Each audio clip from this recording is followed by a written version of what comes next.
नमस्कार। आप देख रहे हैं दूरदर्शन किसान। हमारे खास कार्यक्रम आत्मनिर्भर भारत में आप सभी का स्वागत है। मैं हूं ज्योत्सना टंडन। अपने इस कार्यक्रम के जरिए हम कृषि जगत से जुड़ी तमाम विशेष जानकारियां आप तक पहुंचाने का पूरा प्रयास करते हैं। अपने आज के इस खास कार्यक्रम में भी लेकर आए हैं आपके लिए कुछ ऐसी ही खास जानकारियां, इस उम्मीद के साथ कि ये जानकारियां आपके लिए लाभकारी साबित होंगी। तो आइए अपने आज के कार्यक्रम की शुरुआत करते हैं। आइए कार्यक्रम की शुरुआत करते हैं नए कृषि कानूनों के साथ। हमारी वर्तमान सरकार समय समय पर किसानों के हितों के लिए कई योजनाएं लेकर आती है और हाल ही में 3 नए कानून भी आए हैं जिससे कि किसानों को लाभ मिल सकता है। तो क्या है ये कृषि कानून, इनके बारे में विस्तार से जानकारी दे रहे हैं कृषि मंत्रालय के संयुक्त सचिव विवेक अग्रवाल जी।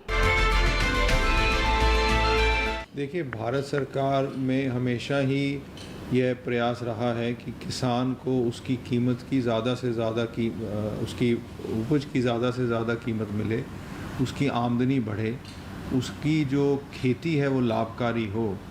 तो इसमें जो 2 बाधाएं थी जो अभी किसान के सामने आती थी वो ये थी कि जब बहुत अच्छी उपज होती थी तो भाव उसको नहीं मिल पाते थे, भाव कम हो जाते थे, और अगर उपज कम होती थी और भाव होते थे तो उसके पास बेचने के लिए ही सरप्लस नहीं होता था। दूसरा समस्या ये थी कि जब मंडी में उपज को लेके किसान जाता था तो केवल जो लाइसेंसधारी व्यापारी हैं वही उस उपज को खरीद सकते थे। तो उसके पास ये विकल्प नहीं था कि वो मंडी के बाहर अगर उसको अच्छी कीमत मिल सकती है तो उसको बेच सके, क्योंकि प्रतिबंध था प्रत्येक राज्य में मंडी अधिनियमों के अंतर्गत कि केवल मंडी में ही उपज बिक सकती है। भारत सरकार की एमएसपी की व्यवस्था लागू थी, जो अब भी लागू है। वो विकल्प हमेशा ही किसान के पास उपलब्ध था, पर बहुत बार किसान को जो अच्छी कीमत जिन उपजों की एमएसपी वैल्यू नहीं होती है, जैसे हॉर्टिकल्चर की प्रोड्यूस है, फल फूल सब्जियां हैं, और भी बहुत सारी प्रोड्यूस है, जिसकी जो निर्भरता है वो मार्केट के ऊपर है। और अगर मार्केट में सही एवेन्यूज़ और सही प्रतिस्पर्धा नहीं होती तो किसान को अच्छा मूल्य नहीं मिल पाता था। जो ये तीनों कानून आए हैं उसमें एक एक करके इन समस्याओं का समाधान करने का प्रयास किया गया है। जो पहला कानून है उसमें ट्रेड एंड कॉमर्स का जो किसान की उपज का है उसको खोला गया, उसकी बंदिशें हटाई गई हैं।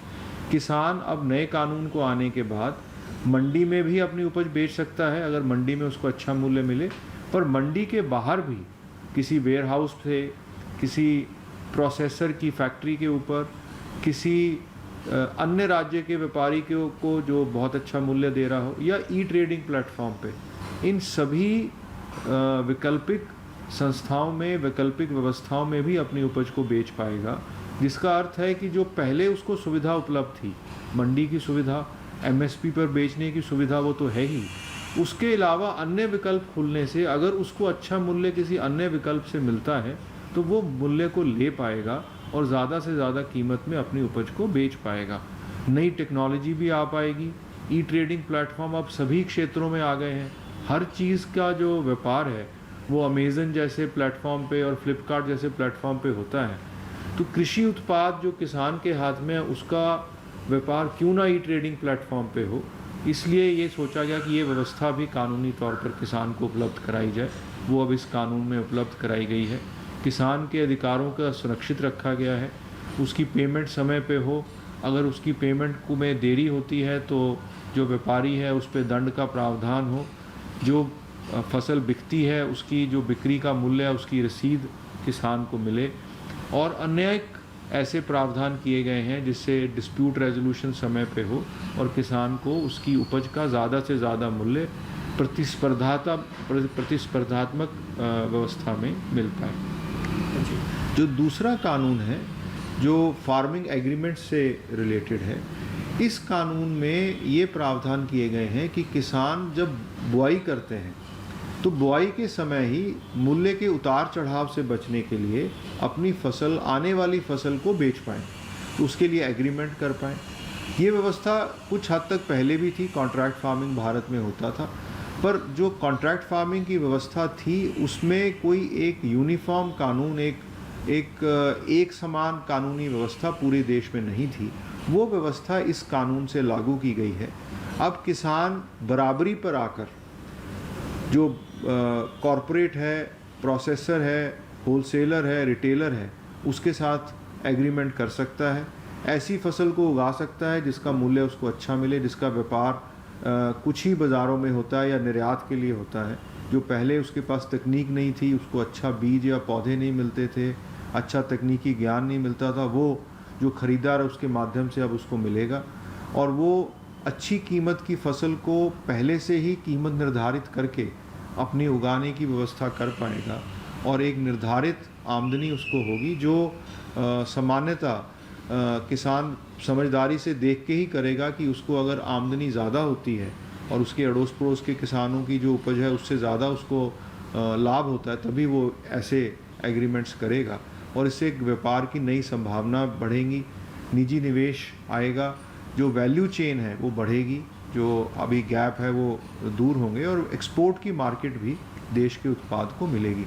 इस कानून में भी बहुत अच्छे प्रावधान किए गए हैं कि किसान के हितों का संरक्षण हो, उसकी भूमि से संबंधित कोई एग्रीमेंट नहीं हो सकता, एग्रीमेंट सिर्फ उत्पाद का हो सकता है, कृषि का जो उत्पाद है। एग्रीमेंट के अंतर्गत अगर कोई परमानेंट स्ट्रक्चर किसान की भूमि पर बनता है तो उसकी मलकियत भी किसान की होगी। अगर कोई रिकवरी की व्यवस्था होती है, अगर डिस्प्यूट रेजोल्यूशन होता है तो 150% तक के जुर्माने की व्यवस्था उस व्यापारी पे होगी जो उसका समय पे भुगतान नहीं करता। पर किसान के विरुद्ध कार्रवाई सीमित ही हो सकती है। अगर किसान ने कोई एडवांस लिया है या किसी प्रकार का बीज का उसको प्रदाय किया गया और उसका पैसा अभी देना है तो सिर्फ इस तरह की रिकवरी हो सकती है। मूल्य के उतार चढ़ाव से अगर किसान अपनी फसल को नहीं देता है व्यापारी को तो किसान के विरुद्ध कोई भी कार्रवाई नहीं की जा सकती। तो किसान को छूट है और किसान को ये भी छूट है कि अगर कोई रिकवरी थोड़ी बहुत है जो उसने एडवांस लिया है तो भी उसकी भूमि के खिलाफ रिकवरी नहीं हो सकती, सिर्फ उत्पाद से ही रिकवरी हो सकती है। तो जैसा मैंने शुरू में कहा कि ये किसान को एक तरह से सशक्त करके और संरक्षित करके इस लेवल पे लेके आता है कि वो किसी भी प्राइवेट व्यापारी के साथ अपना अनुबंध कर सके, अपना एग्रीमेंट कर सके और निडर होके ऐसा काम करे जिससे उसको ज़्यादा से ज़्यादा आमदनी हो सके। जो तीसरा कानून है वो इस संबंध में है जो एसेंशियल कमोडिटीज़ एक्ट में अमेंड किया गया है। पहले क्या था कि जो व्यापारी उपज खरीदते थे किसान की, उनको स्टॉक करने पे सीमा रहती थी और जब स्टॉक की सीमा है तो अगर किसी व्यापारी की क्षमता भी है खरीदने की तो एक निश्चित मात्रा से ज़्यादा वो नहीं खरीद पाता था। तो उससे असर ये होता था कि बाज़ार में जो किसान की उपज कोई खरीदार है वो उतने कम हो जाते थे। ये बिल्कुल सही अवधारणा है इकोनॉमिक्स की कि डिमांड एंड सप्लाई के ऊपर मूल्य निर्धारित होते हैं। अगर डिमांड ज़्यादा है, अगर ख़रीदार ज़्यादा है तो मूल्य बढ़ते हैं। तो अब जो अमेंडमेंट किया गया है उसमें ये हो गया है कि जो लिमिट्स हैं, जो स्टॉक की लिमिट्स हैं, वो बहुत ही एक्सट्रीम कंडीशंस में या इमरजेंसी सिचुएशन में ही लगाई जा सकती हैं। सामान्य तौर पर ये शर्तें नहीं होंगी, जिससे जो व्यापारी हैं, जो प्रोसेसर हैं, जो एक्सपोर्टर हैं, वो जितना चाहे उतना किसान से उसकी उपज को खरीद के स्टॉक कर सकते हैं। तो इस व्यवस्था के आने से किसान की उपज के खरीदार बढ़ेंगे, किसान की उपज की खरीदने में जो लिमिटेशंस थी वो हटेंगी और वो जो हम शुरू से जो तीनों कानूनों की एक ही अवधारणा है कि किसान की उपज की खरीदार ज़्यादा हो, उनकी प्रतिस्पर्धा ज़्यादा हो और किसान को अधिक से अधिक मूल्य उसकी उपज का मिल सके। तो इन तीनों जो एग्रीकल्चर रिफॉर्म्स हैं उससे जो हम लोग जो सरकार की तरफ से जो प्रयास है वो ये है कि किसान को स्वतंत्रता हो, किसान अब आगे बढ़ के उद्यमी बने, वो एंटरप्रेन्योर बने और ऐसा फैसला करे जिससे उसकी आमदनी में बहुत तेज़ी से वृद्धि हो। ऐसी फसलें उगाए जिसका मूल्य बाज़ार में ज़्यादा है, जिसके लिए नए बाज़ार उपलब्ध हो सके और निर्यात में भी भारतवर्ष का स्थान हो और दुनिया भर में भारत का उत्पाद जाए और जिसका सीधा लाभ हमारे किसानों को हो। तो अभी आपने कृषि कानूनों के बारे में जाना। इसी के साथ कार्यक्रम आत्मनिर्भर भारत में वक्त हो चला है एक छोटे से ब्रेक का। जल्द लौटेंगे वापस अन्य जानकारियों के साथ। आप देखते रहिए दूरदर्शन किसान।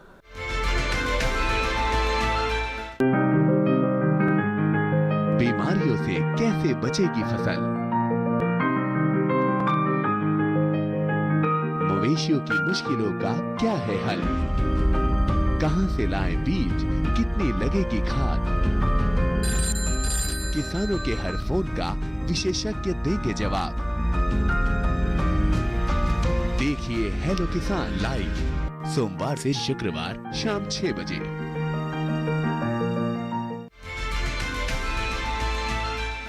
ब्रेक के बाद एक बार फिर आप सभी का स्वागत है हमारे खास कार्यक्रम आत्मनिर्भर भारत में। आइए कार्यक्रम में बढ़ते हैं आगे। हाल ही में भारतीय कृषि अनुसंधान संस्थान पूसा नई दिल्ली के निदेशक डॉक्टर AK सिंह जी से हमने की खास बातचीत। आइए उस बातचीत की दिखाते हैं आपको एक झलक। सर, हरित क्रांति के माध्यम से हम खाद्यान्न के क्षेत्र में आत्मनिर्भर हुए हैं, लेकिन सर वहीं हम दलहन के क्षेत्र में देखते हैं, तिलहन के क्षेत्र में देखते हैं, तो सर आज भी हम इंपोर्ट करने के लिए, आयात करने के लिए निर्भर हैं और इसमें सर हम आत्मनिर्भर नहीं हुए हैं।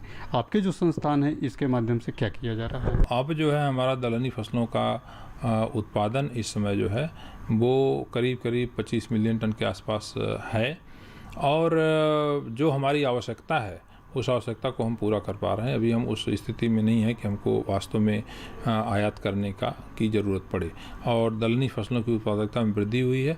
हमारे संस्थान के द्वारा जैसा कि मैंने बताया अरहर की किस्म विकसित की गई है जो कि कम समय में पकती है और उसी तरह से मसूर की कुछ किस्में विकसित की गई हैं। मध्य प्रदेश जो है मसूर का सबसे बड़ा उत्पादक है और वहाँ पर जो है उस जोन के लिए हमारी किस्में विकसित की गई हैं जो कि काफ़ी अच्छी हैं पैदावार देने में और चने की किस्में भी पैदावार में काफ़ी अच्छी हैं जो किसानों के द्वारा उगाई जा रही हैं।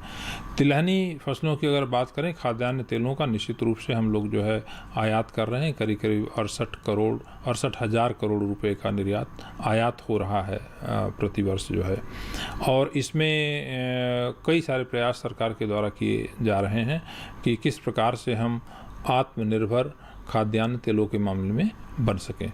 इसमें एक जो सबसे महत्वपूर्ण मुद्दा है कि हमारी सोयाबीन बहुत महत्वपूर्ण फसल है। करीब 3 मिलियन टन के आसपास जो है हम अभी निर्यात कर रहे हैं सोयाबीन का तेल और सोयाबीन हमारे देश में करीब 10 से 11 मिलियन हेक्टेयर क्षेत्रफल में उगाई जाती है। लेकिन विश्व की उत्पादकता को अगर हम देखें तो वो करीब 2500 किलोग्राम प्रति हेक्टेयर की होती है और हमारे यहाँ औसत उत्पादन जो है वो करीब 1200 किलोग्राम प्रति हेक्टेयर का होता है। तो ये हमारी उत्पादकता कम है। इसमें कई कारण हैं और एक सबसे बड़ा कारण जो है खरपतवारों के द्वारा होने वाला नुकसान है या कई बार असामयिक वर्षा हो जाती है तो उससे पानी बहुत ज़्यादा लग जाता है, वाटर लॉगिंग की वजह से नुकसान हो जाता है या कई बार सारा जो है वर्षा आधारित क्षेत्र है मध्य प्रदेश का जहाँ पे सबसे ज़्यादा सोयाबीन उगाई जाती है तो वहाँ पे पानी नहीं मिलने की वजह से भी नुकसान होता है। तो सूखा और अधिक पानी और खरपतवार ये 3 मुख्य कारण हैं जिसकी वजह से हमारी उत्पादकता कम है और इस बात को संज्ञान में लेकर के हम लोग इस दिशा में प्रयास कर रहे हैं। सरसों का जहाँ तक प्रश्न है उसमें यह सरकार के द्वारा प्रयास किया जा रहा है कि सरसों का क्षेत्रफल हम करीब इस बार बढ़ाएं। इस सीजन में सरसों का क्षेत्रफल जो है बढ़ाने का है जिससे हम उत्पादकता को और बढ़ा सकते हैं।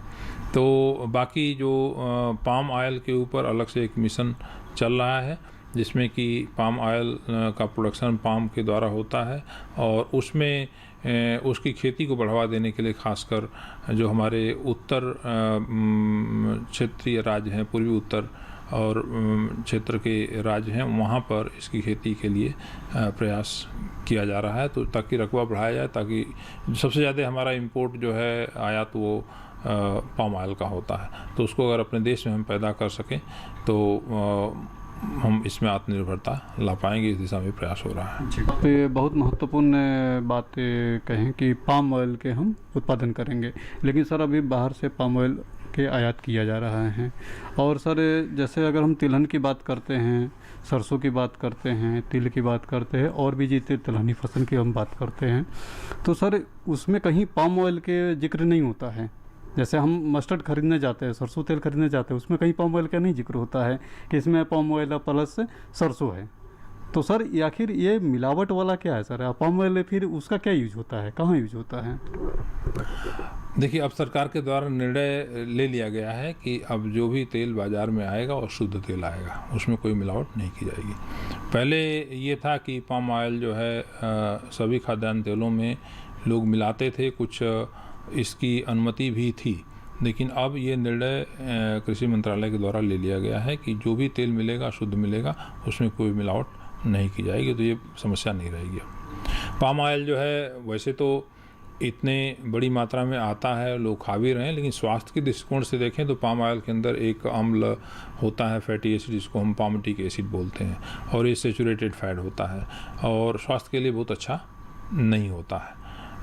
लेकिन फिर भी हम लोग इसको बहुत ज़्यादा मात्रा में आयात करते हैं और इसकी खपत हो रही थी, अलग अलग तेलों में मिल करके लोग बनाते थे ब्रांड, बट अब उसके ऊपर प्रतिबंध लग गया है। सर, IRI आपके जो संस्थान हैं, भारतीय कृषि अनुसंधान संस्थान पूसा, एक डीम्ड यूनिवर्सिटी है और ये सर पूरे देश भर के लिए एक तरह से मिसाल के रूप में है।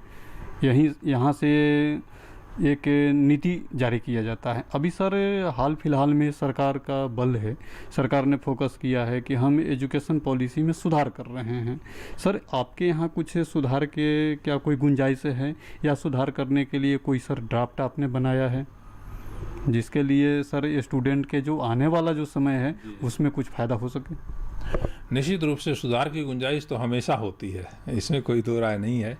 और नई शिक्षा नीति में कृषि शिक्षा की दिशा और दशा क्या होगी, इसके ऊपर लगातार चर्चा हो रही है। हमारे संस्थान के अंदर भी चर्चा हुई और परिषद के महानिदेशक महोदय ने भी मीटिंग सभी संस्थानों की थी, खासकर जो हमारी डीम्ड टू बी यूनिवर्सिटीज़ हैं, जिसमें कि IRI को यह दर्जा मिला था 1958 में। इसके अलावा हमारे पास जो है नेशनल डेयरी रिसर्च इंस्टीट्यूट है, इंडियन वेटरनरी रिसर्च इंस्टीट्यूट है, central institute of fishery education है मुंबई में। ये सारे संस्थान जो हैं शिक्षा का कार्य कर रहे हैं। और विशेष रूप से पूसा संस्थान की अगर बात करें तो यहाँ से जो शिक्षा प्राप्त करने के बाद लोगों ने देश विदेशों में सभी जगह जाकर अपनी सेवा दी है और अपना नाम कमाया है। करीब 4 जो हैं पूसा संस्थान के पूर्व छात्र विश्व खाद्य पुरस्कार से भी सम्मानित किए गए हैं, जिसमें डॉक्टर स्वामीनाथन हैं, डॉक्टर वासल हैं, डॉक्टर राजाराम हैं और प्रोफेसर रतनलाल हैं, प्रोफेसर रतनलाल।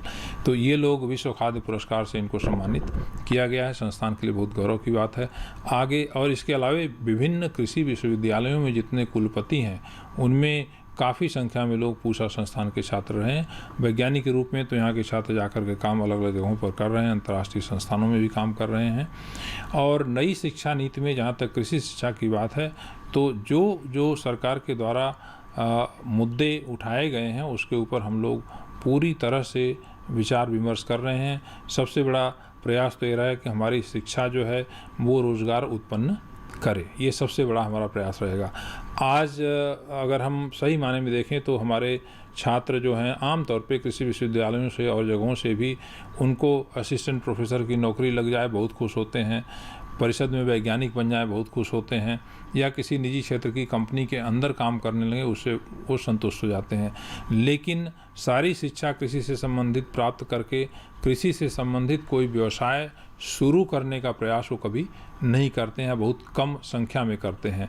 पीछे हम लोग जो है एंटरप्रेन्योरशिप डेवलपमेंट का कई प्रोग्राम अपने संस्थान में चला रहे हैं और मैं अक्सर देखता हूँ कि जो IIT के ग्रेजुएट्स हैं, इंडियन इंस्टीट्यूट ऑफ मैनेजमेंट के पढ़े हुए लोग हैं, वो लोग कृषि के क्षेत्र में आकर के काम शुरू कर रहे हैं, लेकिन कृषि के छात्र कृषि में कार्य बहुत कम करते हैं, नौकरियों के पीछे ज़्यादा भागते हैं। नई शिक्षा नीति की सबसे ज़्यादा जोर इस बात के ऊपर है कि हम ऐसे मानव संसाधन का विकास करें जो आत्मनिर्भर हों। जब वो आत्मनिर्भर होंगे तो खुद अगर कृषि से संबंधित व्यवसाय शुरू करेंगे, कृषि भी आत्मनिर्भर होगी, किसान भी आत्मनिर्भर होगा। इस दिशा में आत्मनिर्भर किसान की दिशा में हम पूरा प्रयास कर रहे हैं। इसके अलावा जो है दूसरी बात नई शिक्षा पद्धति की जो कही गई है वो यह है कि हमारी शिक्षा जो है बहुविषयी होनी चाहिए, उसमें मल्टी डिसिप्लिनरी होनी चाहिए। आदमी के ओवरऑल जो उसकी पर्सनालिटी है उसका विकास होना चाहिए, तो इसके ऊपर जोर देना है।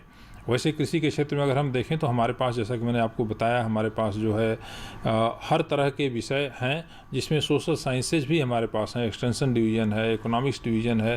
तो इसके अलावे जो है करीब 25 विषय हैं जिसमें कि हम MSc और PhD की डिग्री देते हैं। और सोशल साइंस मौलिक अनुसंधान के विषय जो हैं प्लांट फिजियोलॉजी है, बायोकेमिस्ट्री है, माइक्रोबायोलॉजी है।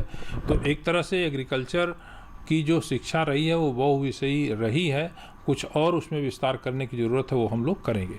इसके अलावा दूसरा ये था कि अभी जैसे बीएससी एग्रीकल्चर का कोर्स जो है 4 साल का होता था, तो नई शिक्षा नीति में ये कहा गया है कि हमको मल्टीपल एग्जिट और एंट्री की व्यवस्था की जाए। अगर 1 साल का ही कोर्स करने के बाद या 2 साल के कोर्स करने के बाद कोई आदमी निकल के जाता है तो उसको हम कोई डिग्री दे सकें, डिप्लोमा दे सकें, ताकि उसका प्रयोग करके वो जाकर के कहीं नौकरी के लिए अपना काम शुरू करना चाहता है तो शुरू कर सके। तो उसकी भी व्यवस्था की जा रही है।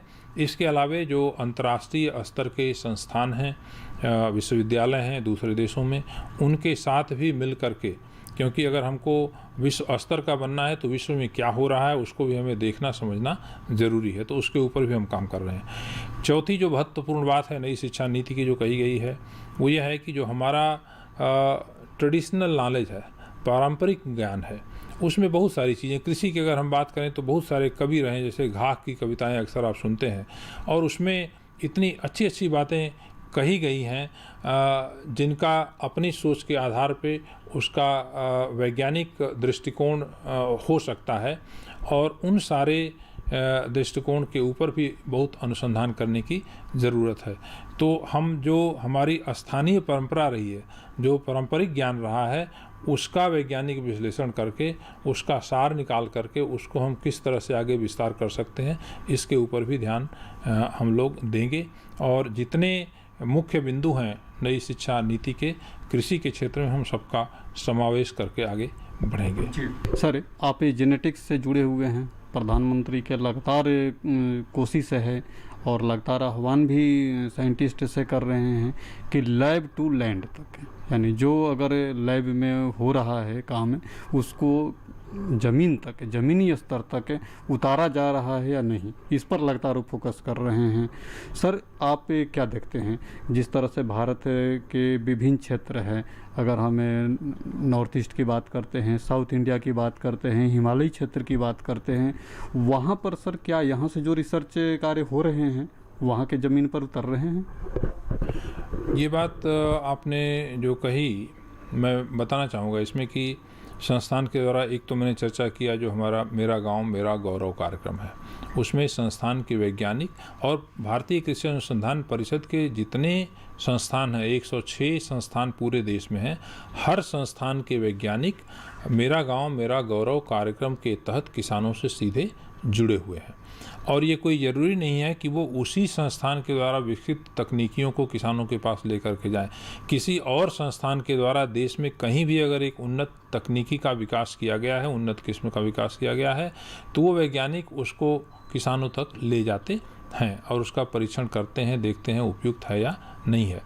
इसके अलावा किसानों तक जल्दी से जल्दी तकनीकियों को ले जाने के लिए हमारा एक प्रयास कृषक सहभागिता बीज उत्पादन, अगर हम फसलों की किस्मों की बात करें, धान की नई किस्म विकसित हुई, गेहूं की नई किस्म विकसित हुई, तो हमारा संस्थान तो इतना बड़ा संस्थान नहीं है। हमारे पास कुल ज़मीन जो खेती योग्य है अनुसंधान के लिए है करीब 500-600 एकड़ के ऊपर हम करते हैं, तो वो हमारी ज़मीन जो है सिर्फ अनुसंधान के लिए ही पर्याप्त है, व्यावसायिक स्तर पे बीज उत्पादन के लिए पर्याप्त नहीं है।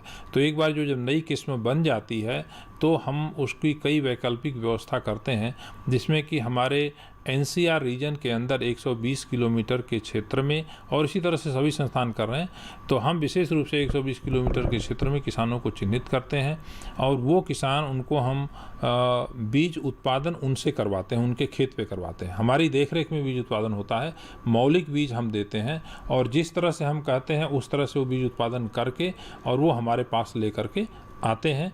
तो उस बीज को फिर हम प्रोसेस करके और पैकेजिंग करके संस्थान से बेचते हैं। अब देखिए, वही किसान अगर सामान्य उत्पादन कर रहा है, धान की अगर हम बात करें, बासमती धान की, तो बाज़ार में जब जाएगा तो उसको बासमती धान का रेट 2500 रुपये से लेकर के 3000 रुपये क्विंटल का मिलेगा।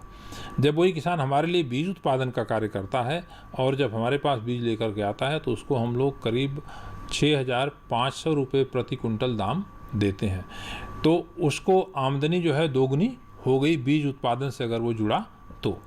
दूसरा सीधे फ़ायदा ये हुआ कि हमसे जुड़ने के बाद बीज उत्पादन की तकनीक को सीख करके हमने देखा है कि 60-70% से अधिक हमारे जो बीज उत्पादक किसान थे वो खुद अपनी कंपनी बना लिए, तो छोटी छोटी कंपनी उनकी विकसित हो गई।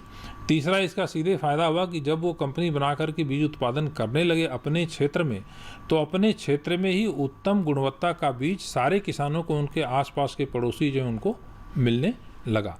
तो इसी प्रकार जो हमारी गेहूं की किस्में जैसे हमने विकसित की, HD 3086 एक किस्म भारतीय कृषि अनुसंधान संस्थान की रही, 205 लोगों को हमने लाइसेंसिंग किया। एक तो किसानों के माध्यम से बीज उत्पादन किया, इसके अलावे बहुत सारे छोटे छोटे किसान जो कंपनी अपनी बनाए हैं रजिस्ट्रेशन करके, उनके साथ हम जब लाइसेंसिंग करते हैं तो वो भी बीज उत्पादन करके किसानों को देते हैं। तो इससे किसान का सशक्तिकरण हुआ, उत्तम गुणवत्ता वाला बीज स्थानीय स्थान पर मिला और उससे उत्पादकता में वृद्धि हुई। सर बहुत बहुत धन्यवाद। बहुत बहुत धन्यवाद आपका भी। तो अभी आपने डॉक्टर AK सिंह जी से भारतीय कृषि अनुसंधान संस्थान के संबंध में कुछ विशेष जानकारियां हासिल की। इसके साथ ही हमारे आज के आत्मनिर्भर भारत के इस अंक में बस इतना ही। अगली बार फिर आप सभी से होगी मुलाकात, तब तक के लिए मुझे दीजिए इजाजत। आप देखते रहिए दूरदर्शन किसान। नमस्कार।